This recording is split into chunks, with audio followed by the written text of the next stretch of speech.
ਸਾਈਕੋਮੈਟਰੀ ਦੀ study ਦੇ ਲਈ ਕੁਝ ਅਲੱਗ-ਅਲੱਗ ਟਰਮਸ ਨੇ ਜੋ ਸਾਨੂੰ ਪਤਾ ਹੋਣੀਆਂ ਜ਼ਿਆਦਾ ਜ਼ਰੂਰੀ ਚਾਹੀਦੀਆਂ ਨੇ। ਸਭ ਤੋਂ ਪਹਿਲੀ ਟਰਮ ਆਉਂਦੀ ਹੈ ਜੀ ਸਾਡੇ ਕੋਲ, that is dry air. So dry air is ਕਿ ਜਦੋਂ ਹਵਾ ਦੇ ਵਿੱਚ ਪਾਣੀ ਜਾਂ ਵਾਟਰ ਵੇਪਰਸ ਬਿਲਕੁਲ ਵੀ ਪ੍ਰੈਜ਼ੈਂਟ ਨਾ ਹੋਣ, when there is absence of water vapors in the atmospheric air। ਤਾਂ ਐਟਮੋਸਫੇਰਿਕ ਏਅਰ ਦੇ ਅੰਦਰ ਜਦੋਂ ਵਾਟਰ ਪਾਰਟੀਕਲਸ ਪ੍ਰੈਜ਼ੈਂਟ ਨਾ ਹੋਣ ਤਾਂ ਉਸ ਏਅਰ ਨੂੰ ਅਸੀਂ ਡਰਾਈ ਏਅਰ ਆਖਦੇ ਹਾਂ। ਨੈਕਸਟ ਆ ਜਾਂਦੀ ਹੈ ਜੀ ਸਾਡੇ ਕੋਲ ਮੋਇਸਟ ਏਅਰ।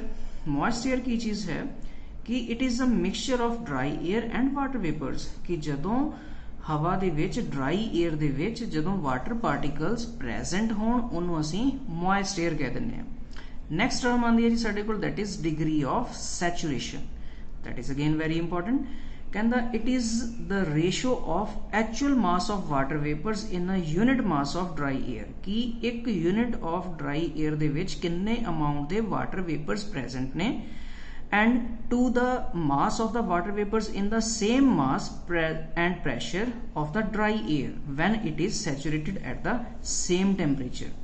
कि उसी तरह ही it is a comparison basically कि ਜਦੋਂ ਆਪਣੇ ਕੋਲ ਅਸੀਂ ਕਿਸੇ ਹਵਾ ਦਾ ਸੈਂਪਲ ਲਿਆ ਉਹਦੇ ਵਿੱਚ ਕਿੰਨੇ ਵਾਟਰ ਵੇਪਰਸ ਪ੍ਰੈਜ਼ੈਂਟ ਸੀ, ਉਸ ਦਾ ਜਦੋਂ ਅਸੀਂ ਕੰਪੈਰੀਜ਼ਨ ਕਰਾਂਗੇ ਕਿ ਜਦੋਂ ਅਸੀਂ ਡਰਾਈ ਏਅਰ ਦੇ ਵਿੱਚ ਵੱਧ ਤੋਂ ਵੱਧ ਕਿੰਨੇ ਉਹਦੇ ਸੈਚੂਰੇਸ਼ਨ ਪੁਆਇੰਟ ਤੱਕ ਕਿੰਨੇ ਵਾਟਰ ਵੇਪਰਸ ਪ੍ਰੈਜ਼ੈਂਟ ਕਰਵਾ ਸਕਦੇ ਹਾਂ, ਤਾਂ ਜਦੋਂ ਅਸੀਂ ਰੇਸ਼ੋ ਲੈਂਦੇ ਹਾਂ, ਕੰਪੈਰੀਜ਼ਨ ਲੈਂਦੇ ਹਾਂ, ਤਾਂ ਉਸ ਨੂੰ ਅਸੀਂ ਕਹਿ ਦਿੰਦੇ ਹਾਂ that is degree of saturation. Next is specific humidity. ਤਾਂ ਸਪੈਸੀਫਿਕ ਹਿਊਮਿਡਿਟੀ ਕੀ ਚੀਜ਼ ਹੈ?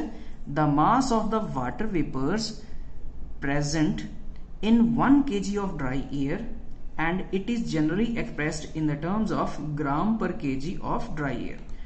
कि हवा दे विच किन्ने मास ऑफ वाटर वेपर्स मतलब बाय मास किन्ने वाटर वेपर्स प्रेजेंट ने 1 किलो हवा दे विच, ते इनू जनरली असी एक्सप्रैस करते हैं इन टर्म्स ऑफ ग्राम पर kg ऑफ ड्राई एयर, कि किन्ने ग्राम दे वाटर वेपर्स प्रेजेंट ने 1 kg दी हवा दे विच।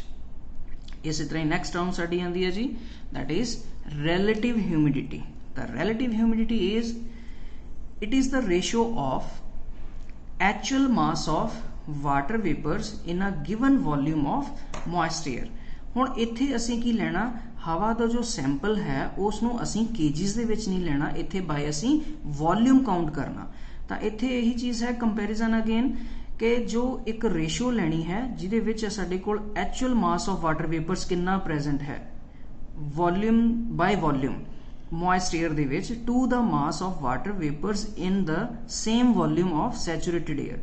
जिस तरह असीं पहला डिग्री ऑफ सैचूरेशन दे विच कंपैरिजन कीता सी, उसी तरह ही रिलेटिव ह्यूमिडिटी वास्ते भी है कि अगर मॉइस्ट एयर दे विच असीं सपोज हुण मैं बाहरों जाके एट प्रेजेंट एक सैंपल ले लवां हवा दा, जिहदे विच बाय वॉल्यूम मैं चैक करा कि उहदे विच किन्ने वाटर पार्टिकल्स प्रेजेंट ने, और सेम मैं एक ड्राई एयर दा एक सैंपल लवां और उहदे विच मैं सैचूरेशन पॉइंट तक वाटर पार्टिकल्स इनवॉल्व करवावां, और सेम टैंपरेचर ते सेम प्रैशर दे विच दोनों दे कंपैरेटिवली साडे कोल जो एक रेशो आएगी दैट इज उहनूं असीं कहांगे that is relative humidity. Next कुछ टर्म्स ने साडे कोल, that is dry bulb temperature, DBT दे नाल इहनूं डिनोट करते हैं। So DBT is the temperature measured by the ordinary thermometer such as household thermometer. So की कहता कि कुछ टैंपरेचर मेजर किया मैं, जिस तरह असीं डॉक्टर कोल जाते हैं, मैनूं बुखार हो गया तो उन्हें मेरा टैंपरेचर नोट किया by using the ordinary thermometer, तो उस थर्मोमीटर के नाल मैं एटमोसफेयर का कुछ टैंपरेचर मेजर किया, तो जो टैंपरेचर नोट होया उसनूं असीं ड्राई बल्ब टैंपरेचर कहांगे। Next is wet bulb temperature. हुण वैट बल्ब टैंपरेचर की है?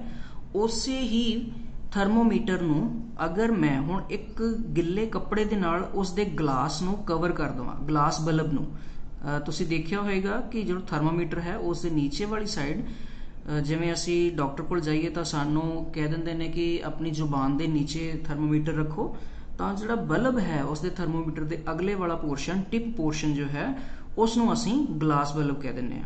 ਤਾਂ ਉਸ ਗਲਾਸ ਬਲਬ ਦੇ ਉੱਤੇ ਕਹਿੰਦੇ ਅਗਰ ਅਸੀਂ ਇੱਕ ਕੱਪੜੇ ਨਾਲ ਵੈਟ ਕਲੋਥ ਦੇ ਨਾਲ ਉਸ ਨੂੰ ਕਵਰ ਕਰ ਲਈਏ ਔਰ ਉਸ ਤੋਂ ਬਾਅਦ ਅਸੀਂ ਟੈਂਪਰੇਚਰ ਨੋਟ ਕਰੀਏ ਤਾਂ ਉਸ ਟੈਂਪਰੇਚਰ ਨੂੰ ਅਸੀਂ ਵੈਟ ਬਲਬ ਟੈਂਪਰੇਚਰ ਕਹਿੰਦੇ ਆ ਔਰ ਇਸ ਨੂੰ ਅਸੀਂ ਡਿਨੋਟ ਕਰਦੇ ਹਾਂ ਜੀ TW ਦੇ ਨਾਲ।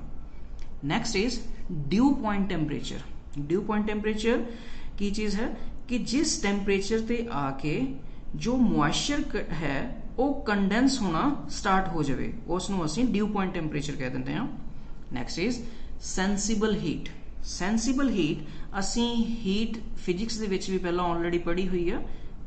ਸੋ ਹੀਟ ਸਾਡੇ ਕੋਲ ਬੇਸਿਕਲੀ ਤਿੰਨ ਤਰ੍ਹਾਂ ਦੀ ਹੁੰਦੀ ਹੈ, sensible heat, Latent heat and specific heat, ਜਿਹਦੇ ਵਿੱਚੋਂ ਅਸੀਂ ਦੋ ਦੇ ਬਾਰੇ ਗੱਲ ਕਰਨੀ ਆ, that is sensible heat and latent heat. So sensible heat is the amount of heat required to raise the temperature of the substance without changing its state.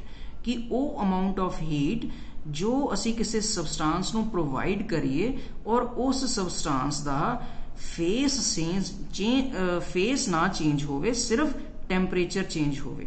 ਜਿਵੇਂ ਕਿ ਅਸੀਂ ਬਰਨਰ ਦੇ ਉੱਤੇ ਬੀਕਰ ਦੇ ਵਿੱਚ ਕੁਝ ਪਾਣੀ ਪਾ ਕੇ ਰੱਖਤਾ ਔਰ ਪਾਣੀ ਦਾ temperature time to time change ਹੋ ਰਿਹਾ, ਪਰ ਉਸ ਦੀ ਸਟੇਟ ਜੋ ਹੈ ਉਹ ਪਾਣੀ ਦੀ ਪਾਣੀ ਹੀ ਹੈ, ਲਿਕੁਇਡ ਦੀ ਲਿਕੁਇਡ ਹੀ ਹੈ, ਉਹਦੀ ਸਟੇਟ ਸੇਮ ਰਹਿੰਦੀ ਹੈ। ਨੈਕਸਟ ਆ ਜਾਂਦੀ ਹੈ ਜੀ Latent heat. Latent heat is the amount of heat required to change the state of the substance without changing its temperature. ਹੁਣ ਇਹ ਇਸ ਦਾ ਉਲਟਾ ਹੈ ਜੀ।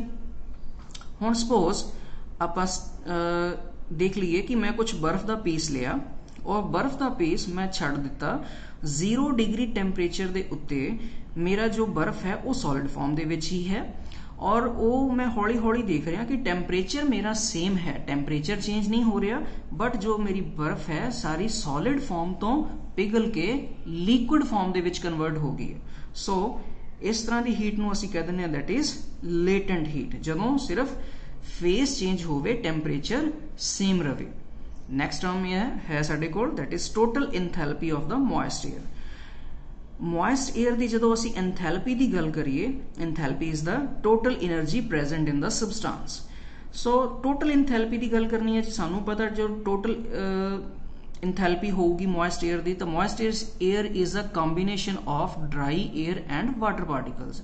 ਸੋ ਇਸੇ ਤਰ੍ਹਾਂ ਇਹਦੇ ਵਿੱਚ ਹੀ ਲਿਖਿਆ ਹੋਇਆ, ਕਹਿੰਦਾ it is the numerically equal to the sum of enthalpy of dry air and the enthalpy of the water vapours associated with the dry air.